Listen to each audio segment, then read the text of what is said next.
Hello and welcome back everyone to a new episode of Loremaster Leveling, here with me, SneakyBot, and Afrona. And yeah, as you probably know, oh my god, classic servers, I'm still jumping around and being all giddy about that.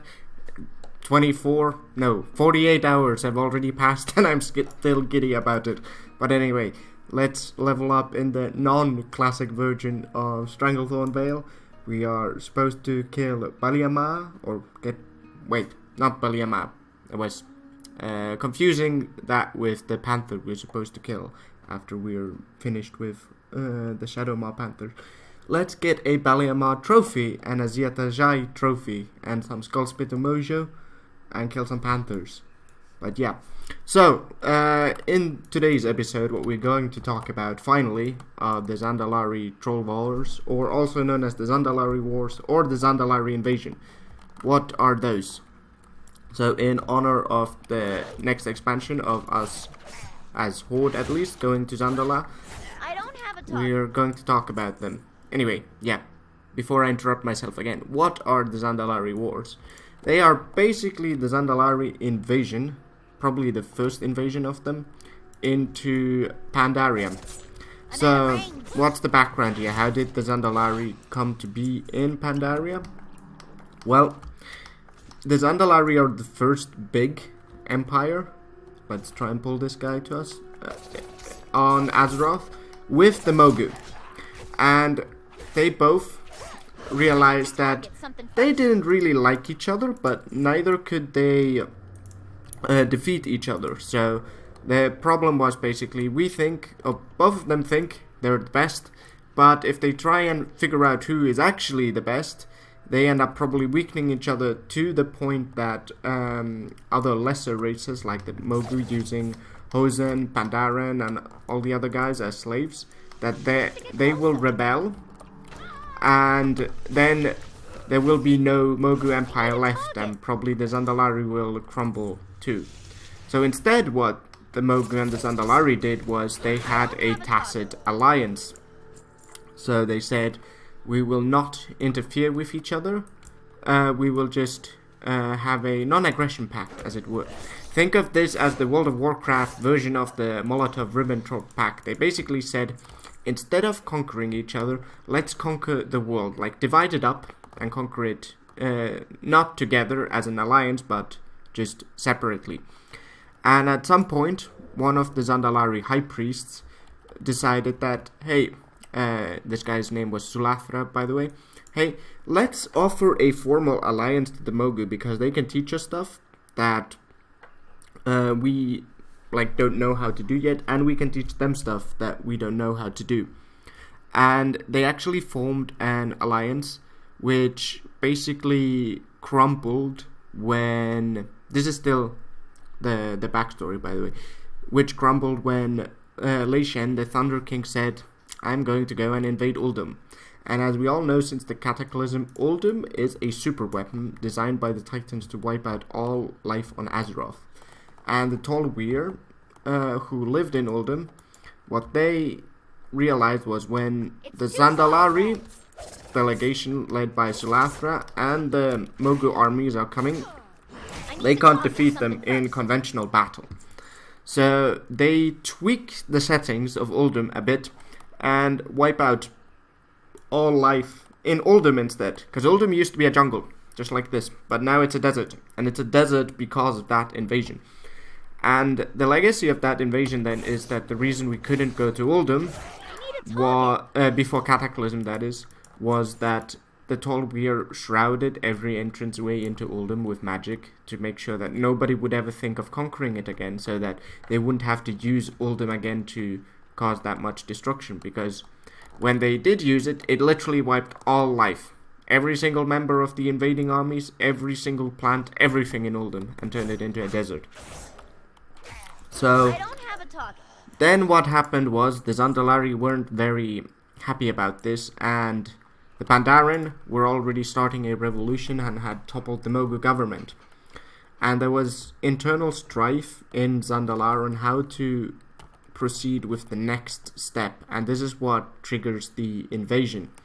Because when Lei Shen had made this alliance and told the Zulathra and the Zandalari that he wanted them to... Oh, we don't want to kill Bacteria yet, but let's do it. That he wanted their aid in conquering Oldham. He said, you can also get, like, large plots of lands in Pandaria. Obviously, with the invasion having failed, Lei Shen being dead, that deal couldn't be honored. But the Zandalari still wanted that land. So they had a discussion whether they should try and get it through diplomacy from the Pandaren and Hosen, or if they should try and invade. And then the son of Zulathra, whose name escapes me at the moment, it's something with M, won the argument by saying that the lesser races, remember Zandalari are troll supremacists here, that overthrew the Mogu would be unlikely to honor past deals that the trolls had with the Mogu. So their only recourse, if they wanted to take that land, which the Zandalari did want, was to declare an invasion. So the Zandalari came with huge dinosaurs, bat riders, mystic magics, and the Pandaren got steamrolled.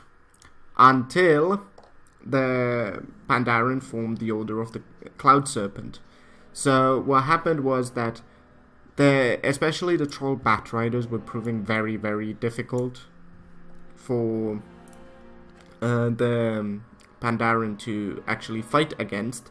So what happened was then that one Pandaren befriended the Cloud Serpent, and managed to fight back against the Bat Riders using the Cloud Serpent as a mount.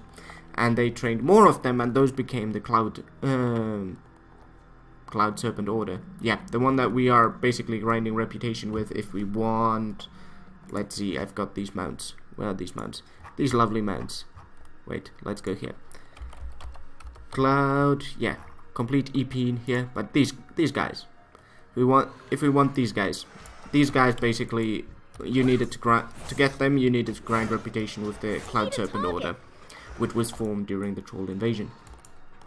So now, one of those questions you might have is, well, if the Zandalari and the Trolls actually, hated each other, why did they hate each other? I mean, I know this is Warcraft and people don't need a lot of reason to hate each other, but what were the actual differences and how could the Mogu and the Zandalari still work it out?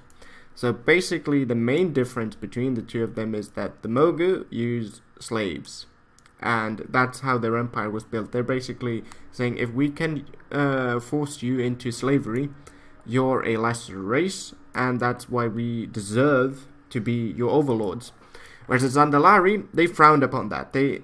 Remember, these are troll supremacists. They're essentially troll purists. They're like, no other race except trolls are worthy of our attention, unless they're super powerful, like the Mogu. So they were like, you shouldn't, if you're really a good, powerful empire, you shouldn't, god damn it, inventory. You shouldn't have to rely on slaves at all. It should all be, you and your race and what you're doing to build up this empire. So that was one point. The trolls also had the Loa and their own magics, which the Mogu didn't have. The Mogu had special magics, but it wasn't like what we know from Pandaria. But it wasn't something that the trolls were really interested in, and they considered it inferior because it kind of didn't fit into their cosmic perception of the world guided by the Loa and blah blah blah blah. So they essentially went, oh, it's foreign, it's got to be inferior. Where's that shadow? There it is. And on the flip side, the Mogu thought that the Zandalari were weak because they only focused on their own race and didn't, conquer and enslave people and make their empire grander that way. Because you have to think, if you have an empire that's based on slave labor, you have so much more, going into Civ here, so much more production. You can do so much more instead of if you're this not even reclusive empire, even though the Zandalari were quite reclusive, but if you're just saying anyone in our empire needs to be of our specific race and creed, and otherwise we don't want them. You're basically turning down free labor.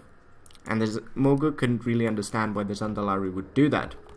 Now, the one thing that really united them, especially under Li Shen, was the quest for immortality. So we know that the Zandalari are a priesthood, basically, which you can think of as a Game of Thrones style thing, where you have high priests and caste, and they all vie for the favor of King Raja. I think he's called Raja Khan. Yeah, Raj Khan. Yeah, that very Rasta Khan. There we go. That's the name. Rajasthan is, you know, old bad name for India. But yeah, Rasta Khan, because yeah, trolls are Jamaican. So you've got these sects and factions under King Rasta Khan, and they're all vying for his favor because he's super big, badass, and powerful. He's actually not a Zandalari, he's a jungle troll, but we will get into that later. Where is that last Shadow Mob Panther? But anyway, and in order to get favors, you'd obviously have to give him gifts, you know, like you do in Crusader Kings 2, EU4, like all these simulations of real life. I mean, WoW in this case is also a simulation of that. Oh dear, it's Riggy Basubate again. Anyway, and Zulathra figured out that the best way to actually gain his favor was to give him immortality. Now, the Mogu didn't have immortality. They could extend people's life artificially, which they did to Zulathra, but the Forge of Origination in Uldum, they hoped that that would give them immortality, and that was why both the Mogu and the Zandalari decided to go on this whole invasion trip to Uldum, because they hoped to gain immortality from there. Turned out to be a big failure, but hey, you learn, I guess. And yeah, so quick side note here where I am looking for our last panther, which we found here. Yeah, so King Rasta Khan, as I mentioned, isn't actually Zandalari, which is interesting. He's a jungle troll. And Zandalari, since they are very particular about, okay, if you're a troll, that's good and nice, and we like you, but it's not the same thing as being a Zandalari. You cannot become a Zandalari normally. You can only be born a Zandalari. So that the king of the Zandalari Empire, one of the most strongest political entities in Azeroth, and the earliest as well, if we discount something like the Black Kingdom of the Old Gods, not to be a Zandalari is interesting, and it's something I really hope that Blizzard explores in the new expansion when we're in Zandalari. And I really hope, I mean, we are going to recruit the Zandalar into the Horde. They're going to be one of the sub-races, and what an awesome idea, sub-races. I've been talking about this with friends like for a couple of years, that I'd really like sub-races in an MMO, and then Blizzard finally comes up with this idea as well and does it, and it's awesome. Anyway, one of the things I really hope that they do touch upon, though, when we talk about the Zandalari sub-race in specific, is that we have to remember these are troll supremacists. Why would they join the Horde? The Horde is a conglomerate of various different races that they consider lesser.